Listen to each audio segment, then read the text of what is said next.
My ex said I'd regret leaving. I regret waiting so long. I stayed because I thought love meant fixing things, even when I was the only one holding a wrench. When he said, "You'll regret leaving me," I believed him, not because he was special, but because he made me feel like I wasn't. I kept convincing myself that things would get better, that maybe if I tried harder, smiled more, apologized faster, he'd stop making me feel like a burden for existing. But love shouldn't feel like survival. He had this way of turning every fight into my fault.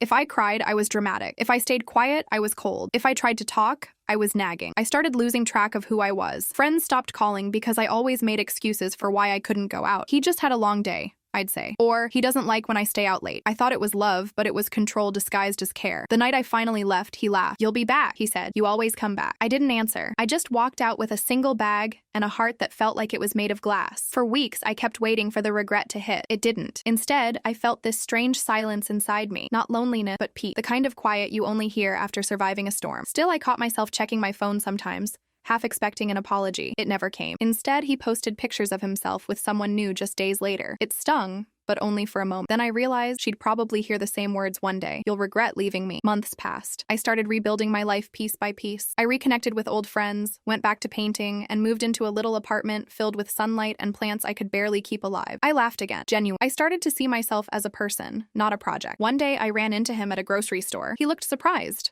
Almost uncomfortable. "Wow," he said, "you look happy." I smiled and said, "I am." He tried to start small talk, but I wasn't interested. I could see in his eyes that he wanted me to miss him, but I didn't. I missed the person I used to be before him, the girl who didn't flinch at raised voices or second-guess her worth. When I got home, I thought about what he'd said that night, that I'd regret leaving. And he was right, just not in the way he meant. I do regret something. I regret waiting so long to remember that I deserve peace. I regret thinking love was supposed to hurt. I started doing small things I'd stopped doing. I bought myself flowers just because. I cooked dinner for one and ate it at the table instead of the couch. I played my favorite songs without worrying if the lyrics would make him mad. Every little act felt like reclaiming a piece of myself he'd tried to erase. A few weeks ago, I got a message from him out of nowhere. It said, "I miss you." For a second, my stomach twisted the way it used to. But then I remembered every apology he never made, every time I cried alone while he slept peacefully beside me. So I didn't reply. I just blocked the number and went back to painting. That night, I slept without nightmares. Healing isn't about forgetting the pain. It's about finally believing you deserve better than the person who caused it. He said I'd regret leaving, but all I regret